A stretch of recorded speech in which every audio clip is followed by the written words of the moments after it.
micro à nouveau.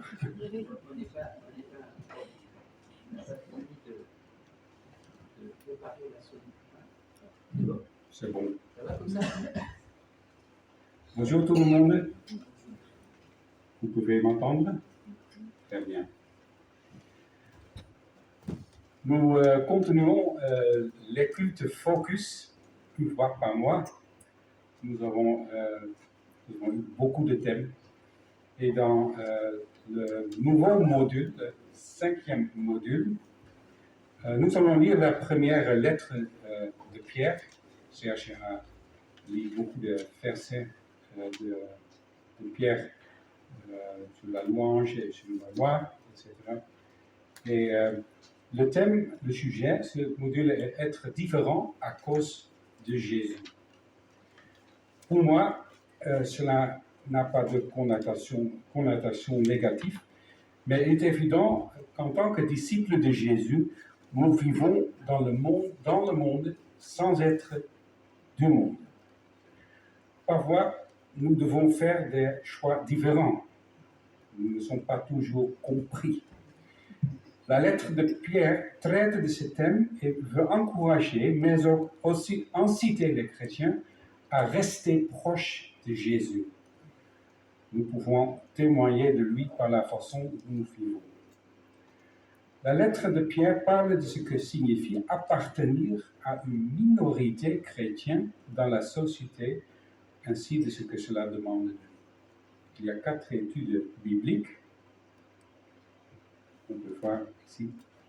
Et la première étude biblique, c'est le thème aujourd'hui des étrangers élus. Et pour rapprocher un peu plus d'objets du thème, nous lisons 2 témoignages différents, une de Marianne et une de Eric. Et je les montre à l'écran. Mais vous pouvez également les lire sur la feuille qui est distribuée. Et la question, à quelle personne vous identifiez-vous le plus? Dans quelle mesure se sentent-ils étrangers en tant que chrétiens? Je vais lire le témoignage de Maria d'abord. Régulièrement, je remarque que je me sens comme un étranger dans mon entourage à cause de ma foi en Dieu. Parfois, on considère que je suis bizarre en raison des choix que je fais. Mes collègues et mes amis non chrétiens ne comprennent pas toujours pourquoi je fais certaines choses ou parfois je ne les fais pas. En fait, je ne comprends pas toujours leurs choix non plus. Parfois, je pense que le fossé devient de plus en plus grand à notre époque. Ils se sentent étrangers. Maria. Et après, Eric. Je sais que la Bible dit que nous sommes des étrangers dans ce monde à cause de la foi en Dieu. Pourtant, honnêtement, je ne le ressens pas toujours. À vrai dire, je me sens à l'aise dans la société. Bien sûr que je n'ai pas toujours la même opinion que les gens autour de moi. C'est logique, car nous sommes tous différents. D'ailleurs, je pense que ma façon de vivre ne diffère pas tant de celle des non-chrétiens autour de moi. Parfois, je me demande si c'est une bonne chose. Il y a 2 témoignages de côté des chrétiens qui se sentent étrangers ou pas. Et la question est, à quelle personne vous identifiez-vous le plus? Je suis curieux. Vous pouvez dire Marianne ou Eric? J'attends. Ou les 2, si possible.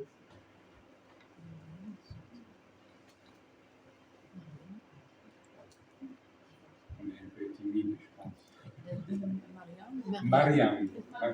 Les deux, c'est Eric. Les deux, Marianne et Eric. Pourquoi les 2? C'est un jour Marianne et un jour Eric. Oui, très bien. Oui, Jacqueline. Marianne. Marion. C'est intéressant, hein, des deux côtés de notre société. On peut se sentir étranger à cause des choix qui sont différents, notre comportement, notre parole, nos paroles. Mais aussi Eric, hein. Eric, c'est une personne qui a un bon travail, qui a des collègues, des amis, partout, et il ne se sent pas toujours étranger. Les deux côtés sont possibles. Oui, c'est pour réfléchir.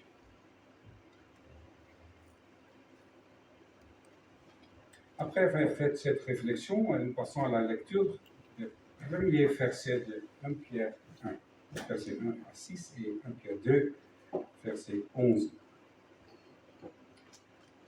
Pierre, apôtre de Jésus-Christ, à ceux qui sont étrangers et dispersés dans le Pont, la Galatie, la Cappadoce, la Syrie, la Bithynie, et qui sont élus selon la préscience de Dieu le Père par la sanctification de l'Esprit, afin qu'il devienne obéissant et qu'il participe à l'aspersion du sang de Jésus-Christ. Que la grâce et la paix vous soient multipliées. Béni soit Dieu, le Père de notre Seigneur Jésus-Christ, qui selon sa grande miséricorde nous a régénérés pour une espérance vivante par la résurrection de Jésus-Christ d'entre les morts, pour un héritage qui ne peut ni se corrompre, ni se souiller, ni se flétrir. Vous êtes réservés dans les cieux. À vous qui, par la puissance de Dieu, êtes gardés par la foi pour le salut, prêts à être révélés dans les derniers temps. C'est là ce qui fait votre joie. Quoique maintenant, puisque le faut, vous soyez attristés pour un peu de temps par diverses épreuves. Et Pierre 2, bien-aimés, je vous exhorte comme étrangers et voyageurs sur la terre, à vous abstenir des convoitises charnelles qui font la guerre.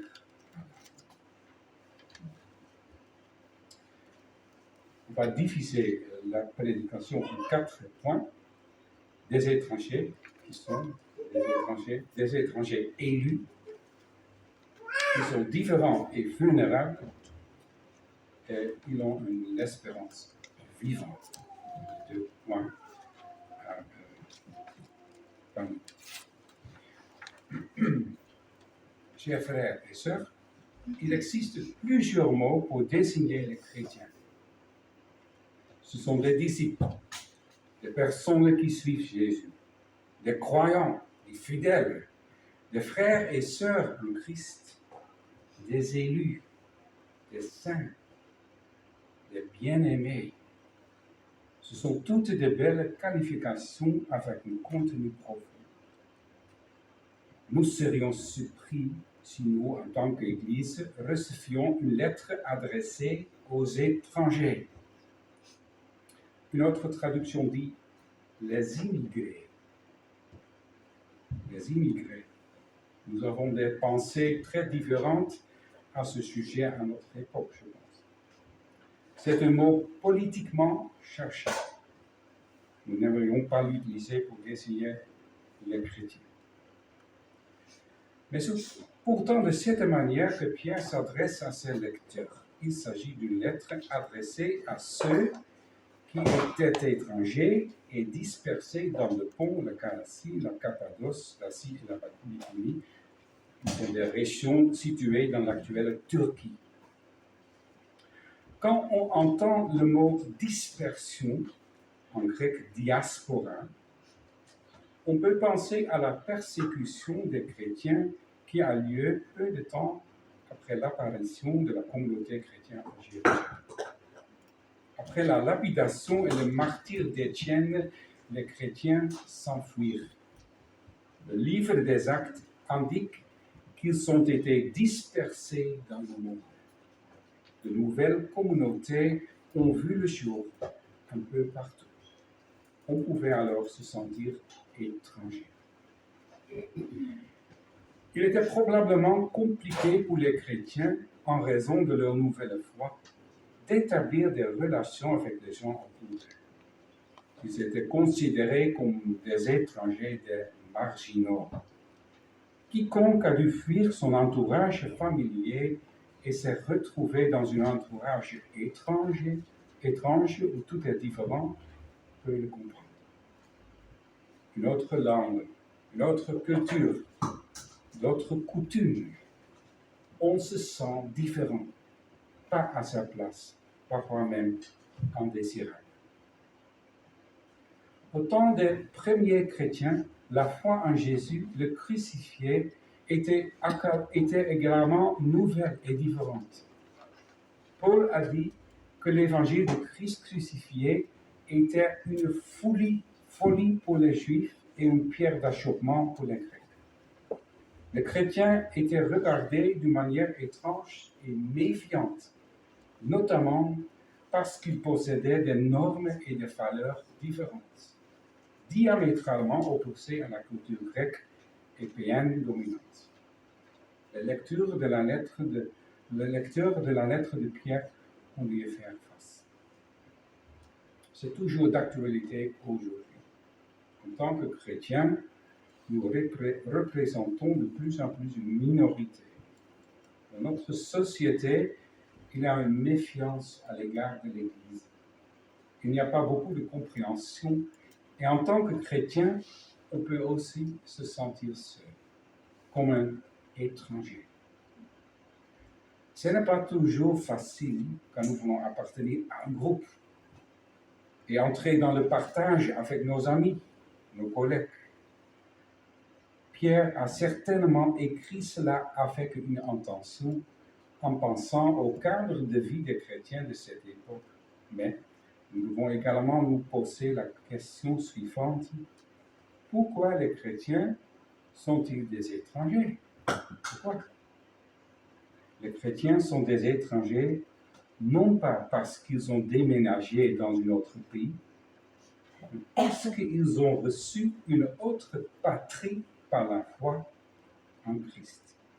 C'est pourquoi je ne choisirai pas le mot immigrant dans la traduction, mais plutôt ce qu'il dit dans 1 Pierre 2, verset 11, des voyageurs sur la terre ou des gens de passage.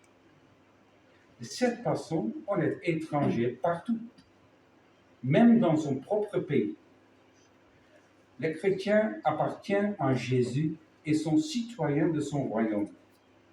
Leur loyauté et même leur identité résident en Christ. Ils vivent sous son règne. C'est pourquoi le mot « gens de passage » est attrayant. Une personne de passage ne reste à l'étranger que pour une courte période, temporairement, et non pour toujours. On voyage vers une autre patrie. Ce que l'auteur de l'Épître aux Hébreux écrit à ce sujet est magnifique. En effet, il appelle aussi les patriarches Abraham, Isaac et Jacob étrangers et voyageurs. Ils vivaient dans les tentes et étaient également des personnes en transit au cours de leur vie. Ils vivaient en sachant qu'ils étaient des étrangers et des voyageurs sur la terre, en route vers une cité qui a des solides fondements. Ils attendaient une patrie meilleure et céleste. Nous sommes de passage et donc étrangers sur terre. C'est ce que les chrétiens ont professé au fil des siècles. Nous ne sommes pas chez nous sur terre. Nous sentons bien qu'une telle conviction est en contradiction avec notre vie quotidienne. Nous ne suivons pas la foule. Nous sommes différents à cause de Jésus. C'est le thème de ce module. On est appelé et choisi par Dieu pour le servir. Ce qui nous amène au point suivant. Étrangers, élus. Il appelle les chrétiens non seulement des étrangers, mais aussi des élus. Choisis et mis à part par Dieu, le Père. Ils vivent du sang expiatoires du Christ et sont dirigés par le Saint-Esprit afin qu'ils deviennent obéissants à Jésus-Christ et vivent dans son pardon. Littéralement, il est dit qu'il participe à l'aspersion du sang de Christ ou qu'il soit purifié par le sang qu'il a versé. Il a donné sa vie, son sang, pour expier leurs péchés. Dieu les a prédestinés pour qu'ils reçoivent la grâce et la paix. Il en fait de même pour nous.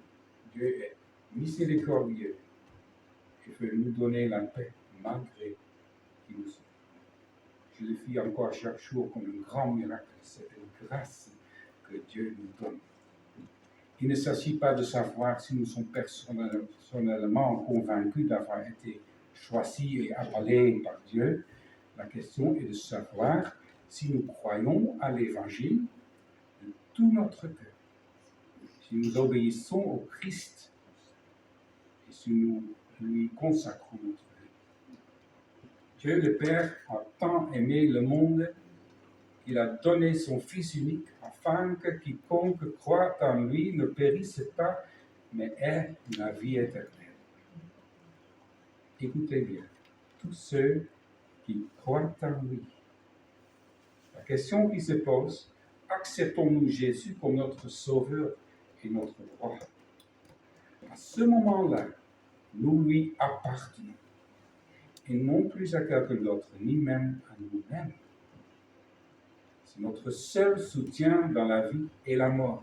C'est un réconfort et un encouragement de savoir que Dieu nous a ouvert le chemin de la vie, qui nous a regardés. Paul en a également parlé dans Éphésiens 2. Au début, je vivais sans Christ, éloigné de la promesse, sans Dieu et sans espérance dans ce monde. Mais maintenant, je peux m'approcher de lui en Jésus-Christ, car il est ma paix. Il veut dire que j'étais concentré sur moi-même et je cherchais du soutien, de la sécurité dans bien d'autres choses. Et maintenant, c'est Jésus qui est mon espérance. Je pense que c'est la raison pour laquelle l'apôtre Pierre a commencé par remercier Dieu. On remarque chez lui la gratitude et la joie face à la grâce de Dieu. Il a personnellement fait l'expérience que Dieu lui a fait grâce, même s'il ne le méritait pas. Il était un disciple fidèle, mais il a aussi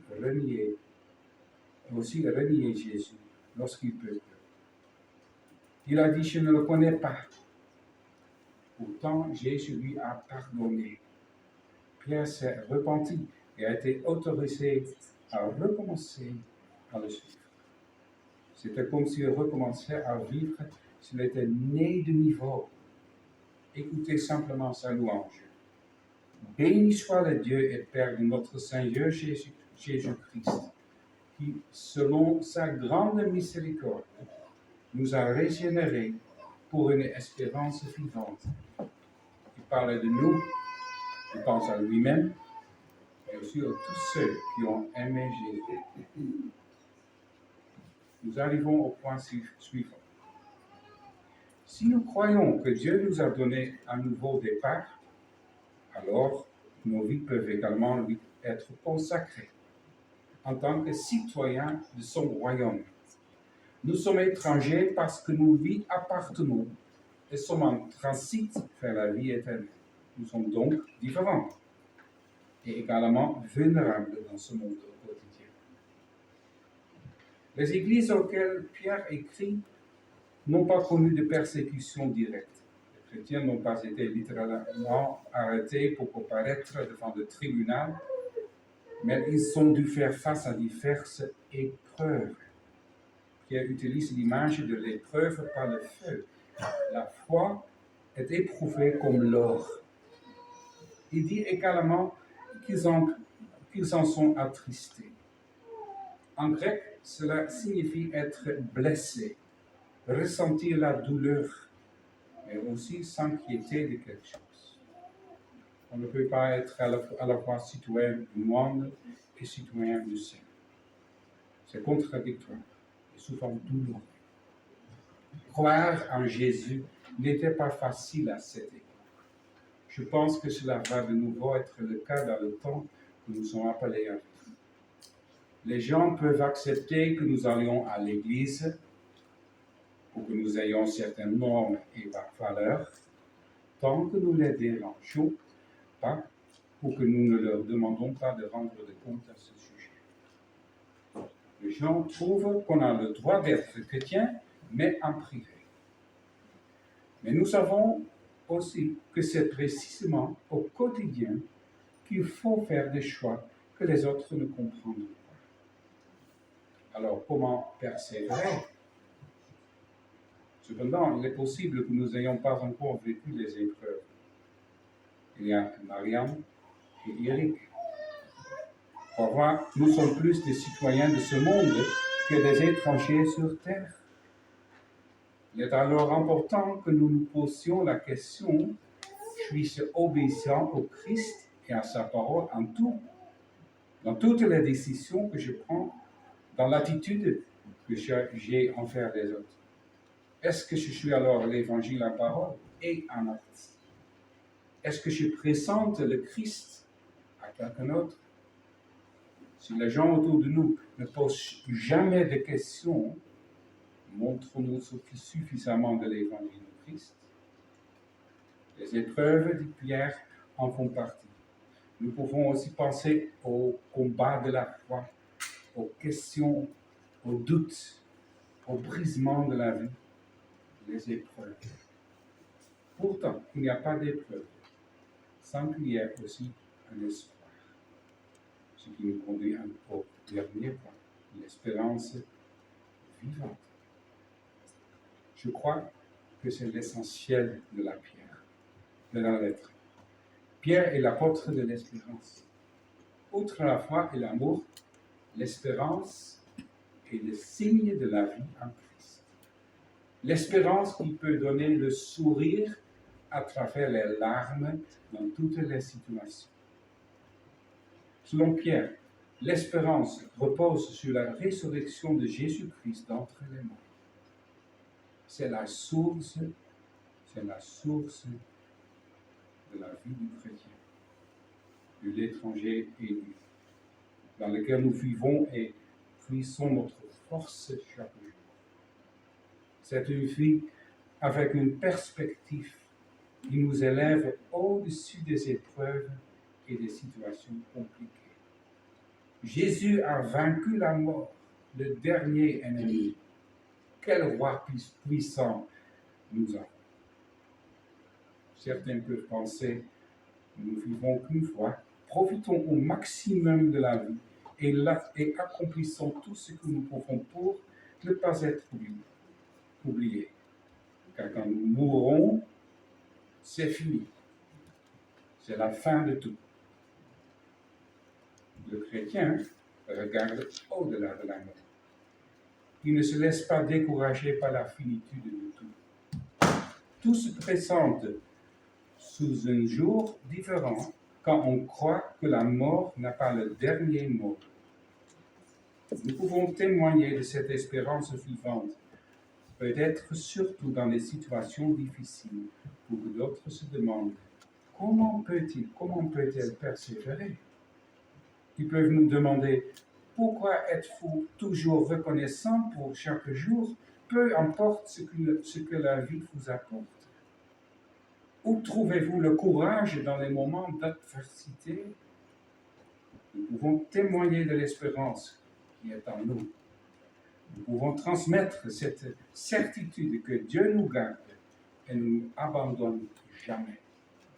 Nous ne voyons pas toujours littéralement qu'il est avec nous, mais nous savons bien que Jésus, le Seigneur vivant, est proche de nous. Et cela donne beaucoup de joie. Enfin, Pierre dit au verset 8, « Vous l'aimez, même sans l'avoir vu. Vous mettez votre foi en lui, même sans le voir encore. C'est pourquoi vous débordez une joie inexprimable, déjà glorieuse, quand vous atteignez le but de votre foi, le salut de votre être. Les étrangers, les gens sur la route, rentreront un jour chez eux. Ils ne se découragent pas, mais vivent dans l'amour, la foi et l'espérance. Et nous ne sommes pas seuls. Nous sommes en voyage avec beaucoup de gens, beaucoup de personnes qui aiment aussi Jésus. Nous sommes en route, même à travers les épreuves, vers la gloire, le jour où Jésus reviendra. Ainsi, chaque jour de notre vie est vécu dans la lumière. Et je suis sûr que cela ne passera pas inaperçu auprès des gens qui nous entourent. Amen.